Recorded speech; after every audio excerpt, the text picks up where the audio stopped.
थोड़ा साहब, एक बात और बाजार में कल काफी चर्चित थी कि साइक्लिकल स्टॉक्स आपको वापस आते हुए दिखेंगे, क्योंकि अब जैसा कि आपने कहा, इन्वेस्टमेंट लेड ग्रोथ आपको बाजार में दिखेगी। नए नए प्लांट्स, नए नए फैक्ट्रीज आपको डलते हुए दिखेंगे। वहां पर वैल्यूएशंस रिलेटिवली बहुत कम हैं प्राइवेट बैंक्स और एफएमसीजी और आईटी और फार्मा के मुकाबले। क्या ये थ्योरी में कुछ सच्चाई है? और अगर हाँ, नहीं, तो वहां पहली पर बात तो आप। ये है कि जी।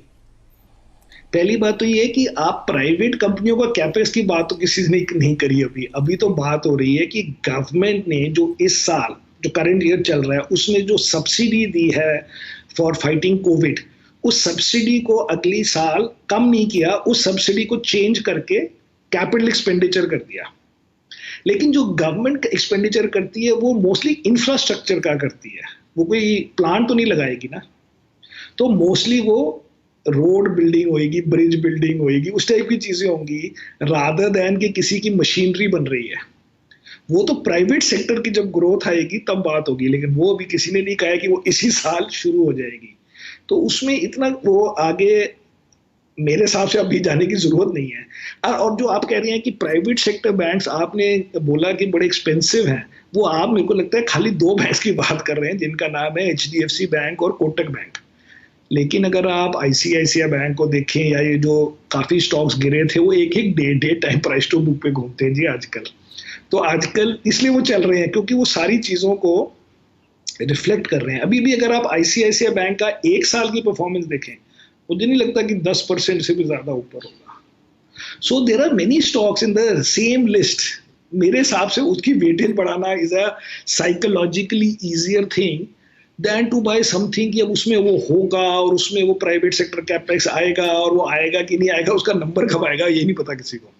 आपका कहना है जो जाने माने नेम्स ऑलरेडी आपके पोर्टफोलियो में हैं, जहां पर ज्यादा रैली नहीं आई है, उनको ऐड करना एक आसान काम है, बशर्ते कि एक नई कंपनी को ढूंढा जाए जिसमें निवेश करें, या नहीं? हाँ, करेक्ट। जी। वो भी नई कंपनियां जो जनरली उन सेक्टर से आई हैं जिनमें हिस्ट्री में ज्यादा पैसे कभी नहीं बने हैं, क्योंकि कभी कोई प्रॉब्लम हो जाती है, कभी कोई प्रॉब्लम हो जाती है। प्लस वो businesses are like that, that's what I meant, कि कई बिजनेसेस हैं ही low low in terms of technology, low in terms of scale. वो ऑर्डर टू ऑर्डर डिपेंड करते हैं कि उनको 4 ऑर्डर गवर्नमेंट के आ गए तो वो स्टॉक चल गया, फिर वो सडनली ऑर्डर या तो खत्म हो गए या गवर्नमेंट ने पैसे टाइम पे नहीं दिया तो कहानी खत्म।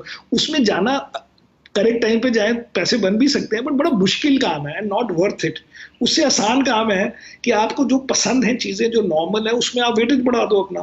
मुझे नहीं लगता कि कोई भी हमारा व्यूअर इस समय कोई है जो बिल्कुल ऐसे लिमिट पे बैठा है कि उसको अब उसके पैसे नहीं है to change his, to increase his exposure. जी। It is easier to increase exposure than to buy a poorer quality stock. बिल्कुल बिल्कुल सही फरमाया, और ये बहुत ही प्रैक्टिकल आउटलुक है। अरोड़ा साहब, बस ये बताइए, आपसे आखिरी प्रश्न, आप एक लॉन्ग शॉर्ट पोजीशन भी लेते हैं बाजार में, इस बजट के बाद क्या उस लॉन्ग शॉर्ट पोजीशन में तब्दील हुआ है या होगा?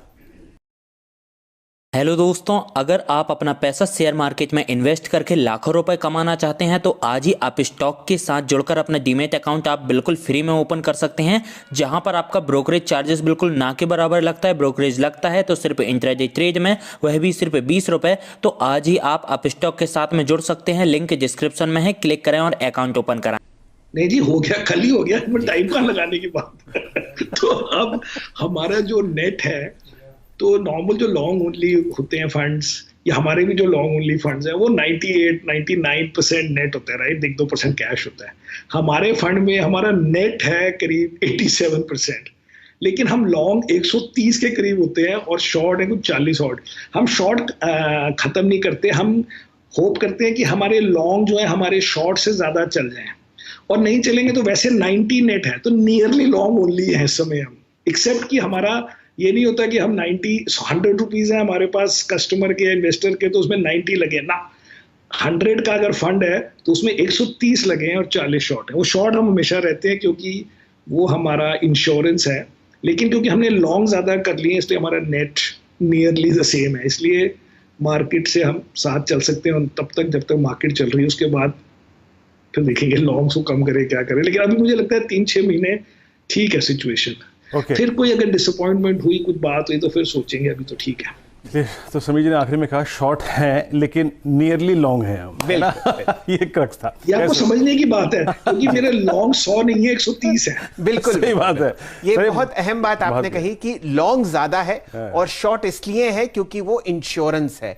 इस बात को समझना बहुत बारीकी से चाहिए कि ओवरऑल बहुत ही पॉजिटिव पिक्चर है, लेकिन एक हेज हमेशा आपके पोर्टफोलियो पर होना चाहिए और वो अरोड़ा साहब बहुत अच्छी तरीके से मेंटेन करते हैं, लेकिन लॉन्ग्स की पोजीशन बढ़ाई। चलिए सर, बहुत बहुत शुक्रिया, आप इस सुबह हमारे साथ जुड़े और उम्मीद करते हैं निकट भविष्य में जल्दी आपसे मुलाकात होगी, फिर बातचीत होगी। तब तक शायद निफ्टी का सफर कहीं और किसी मुकाम तक चला जाए।